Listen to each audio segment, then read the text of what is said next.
वो जिस कार की आपने मिसिंग कंप्लेन की थी, उस कार को कहीं आप भूल तो नहीं गए?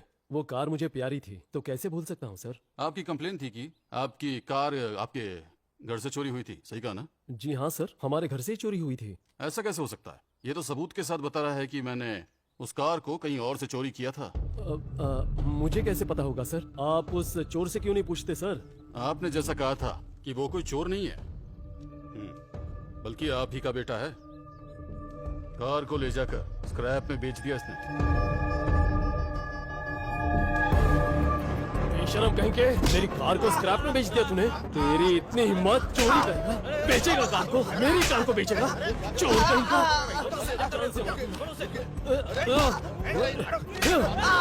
क्या कर रहे हैं आप?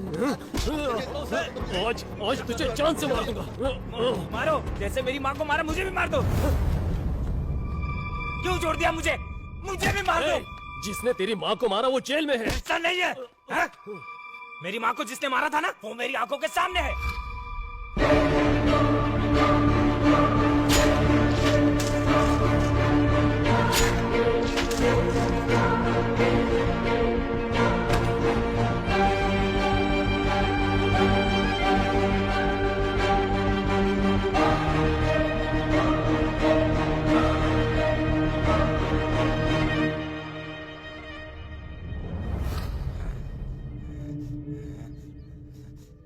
मेरी माँ को इसीलिए मारा है, मैंने खुद देखा है।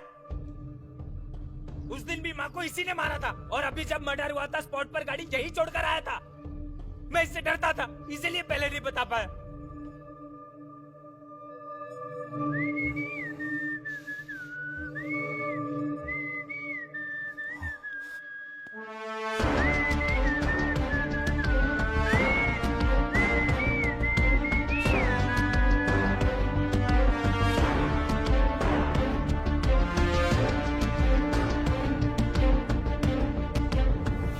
Before I come to my final argument, I want to explain to this court what exactly happened on the night of the murder. Badrinath crime scene के नजदीक के ऑर्फनेज की यार्ड में गलत काम करता था। सो उस एरिया के बारे में इनको पूरा पता है। That's why बाला को मारने के लिए उसने उस ब्लाइंड स्पॉट को चुना था। जगदीश प्रसाद बाला को कॉल करके अगले दिन आने के लिए बोला था और बाला उनसे मिलने के लिए गया था, लेकिन उस दिन जेपी को अर्जेंट काम की वजह से बेंगलुरु जाना पड़ा था, इसलिए वो मिल नहीं पाया। ये बात उनके पीए ने फोन करके बताई थी, लेकिन निराश होकर बाला फोन पर बात करते हुए वहां से बाहर आ गया था। ब्लाइंड स्पॉट से आया हुआ बद्री पार्किंग एरिया में बाला का कत्ल करके तुरंत भागते हुए जिस ब्लाइंड स्पॉट से वो आया था वहीं से भाग गया था। मेरे क्लाइंट को ये सब कुछ पता भी नहीं था। उसी टाइम उसी रास्ते में चलते हुए 400 मीटर की दूरी पर उनका जो ऑफिस है वहां से वैदे ही अपने घर के लिए निकली हुई थी। मेट्रो ट्रेन स्टेशन के रास्ते में बारिश में जल्दबाजी में जा रहे राम राजू को देखा था। बाद में थोड़ी सी दूरी पर खून से लथपथ बाला को उसने देखा था। जल्दी में जाते हुए राम राजू को और बाला की डेड बॉडी को बहुत ही कम टाइम के गैप में देखने से उनको ये लगा कि खुद राम राजू ये कत्ल करके वहां से भाग रहा है। पुलिस ने मर्डर वेपन भी रिकवर कर लिया था। इतनी ही बात नहीं योर ऑनर, पुलिस ने बद्रीनाथ के वाइफ के पोस्टमार्टम रिपोर्ट को बाला के पोस्टमार्टम रिपोर्ट के साथ कंपेयर करके देखा तो here comes another shocking coincidence. 10 साल पहले हुई उस कत्ल की और इस कत्ल की इतनी सारी सिमिलैरिटीज होना हाईली इम्प्रोबेबल, अनलेस ये दोनों कत्ल एक ही टाइप की बॉडी जिस इंसान की है वही कर सकता है। In this context, if you take confession of Badrinath into consideration, then it becomes as good as an open and shut case to make Badrinath the prime suspect in both the murders. Mr. Satyanarayan, any objection? Very well. We will take it that you have no objection. Okay, we will reconvene after lunch.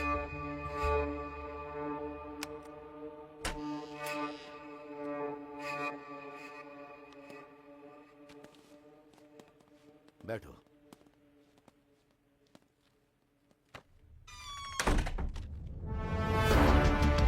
अब से आपके किसी भी help की मुझे कोई जरूरत नहीं है। आपके कार्ड ने ही मुझे बहुत सारी हेल्प कर दी है।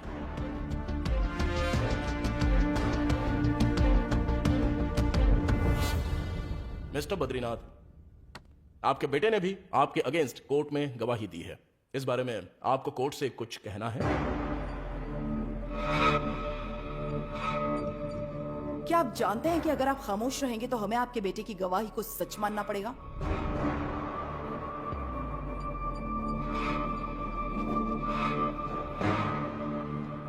इतना ही नहीं योर ऑनर, यहां कोर्ट के सामने लाने वाले दो मुख्य विषय हैं। डॉक्टर मालती राव के रिपोर्शन के हिसाब से दूसरे अटैक के बाद ट्रीटमेंट के लिए बाला एक लेडी के साथ हॉस्पिटल में गया था। Defence wants to know who that lady is. What relevance has this got with this case? Defence counsel किसी जेम्स बॉन्ड की तरह, शेरलॉक होम की तरह फील कर रहा है। Patience, sir. Patience. And secondly, for the record, my learned colleague, Mr. Satyanarayana, appeared as defense counsel, getting acquitted, accused Badrinath in his wife's murder trial. If all these dots are connected, it doesn't require rocket science to figure it out exactly the motive behind Bala's murder.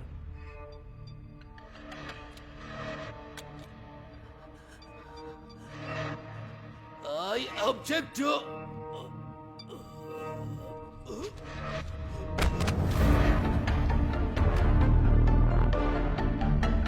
Please कोई ambulance को बुलाओ।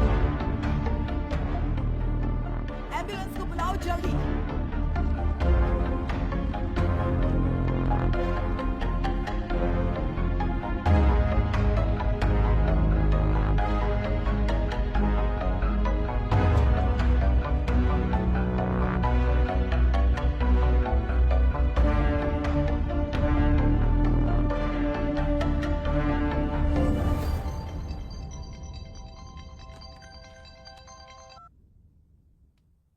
Hello, मुझे आपसे मिलना है।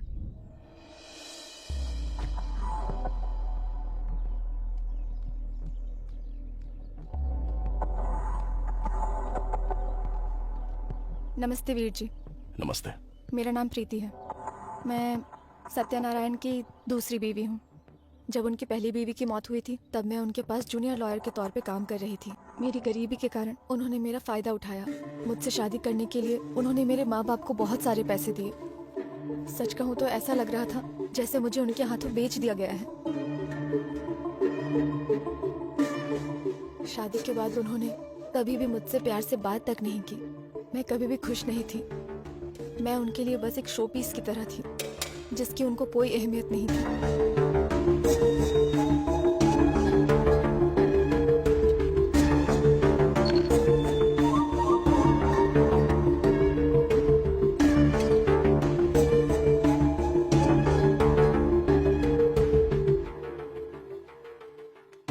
और एक दिन उन्होंने मेरी मुलाकात बालाकृष्ण से करवाई और जेपी प्रॉपर्टीज के सारे केसेस हम दोनों के हाथ में सौंप दिए।